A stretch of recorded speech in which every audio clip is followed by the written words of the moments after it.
It's good to see you back at the Performance Cafe. I hope you've had a great week and that you've been enjoying our chats with Angela de Longchamps on Fridays in our Coffee Companion series. Today, I'd like to carry on with a really a message that I've been on for, it seems to me, more than a week or two now. That's really got me hooked. And that message is around productive kindness. How do we balance being kind to organizations in business versus ensuring that the productivity carries on? And, it's sort of universal. There's, people always have things happening in their lives.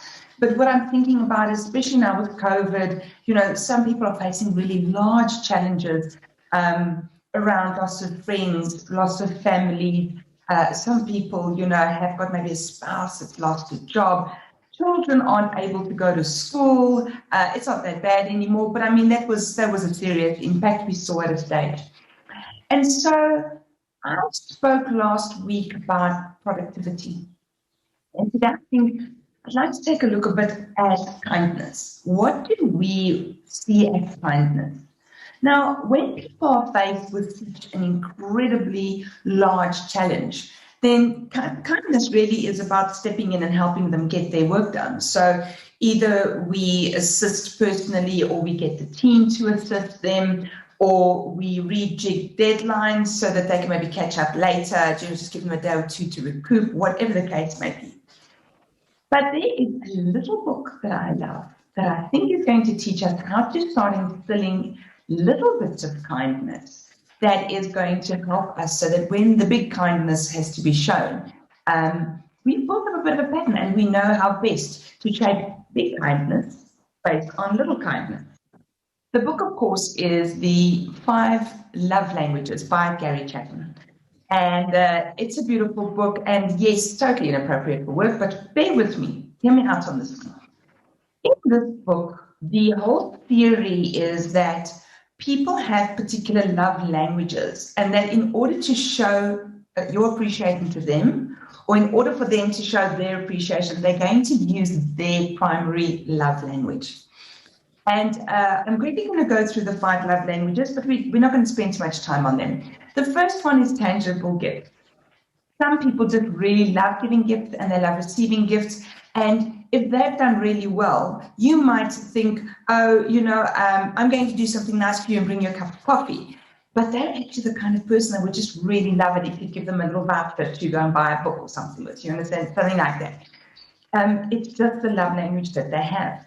The next one is quality time, and that is people who love people who spend time with them, who take time out of their busy schedules to say, come, let's go and have a quick cup of coffee, whatever the case may be.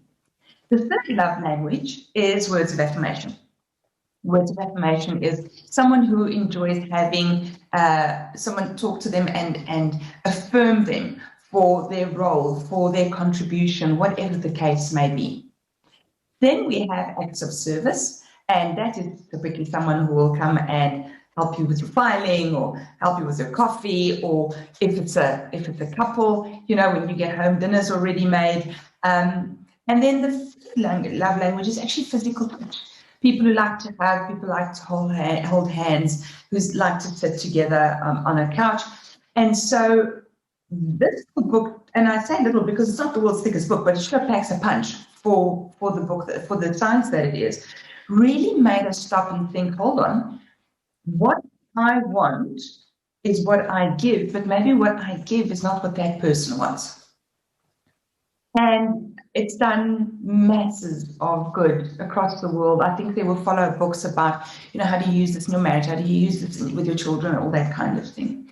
My favorite version of it, however, is the 5 languages of appreciation in the workplace.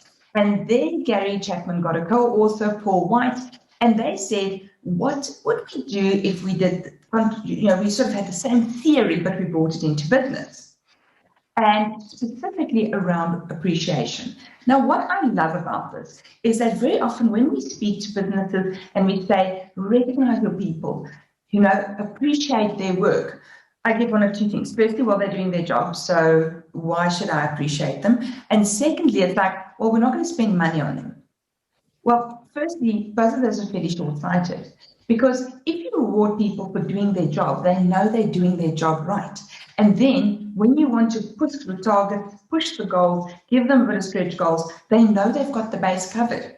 So yes, actually you should be appreciating what they're doing, even if they're just doing their job.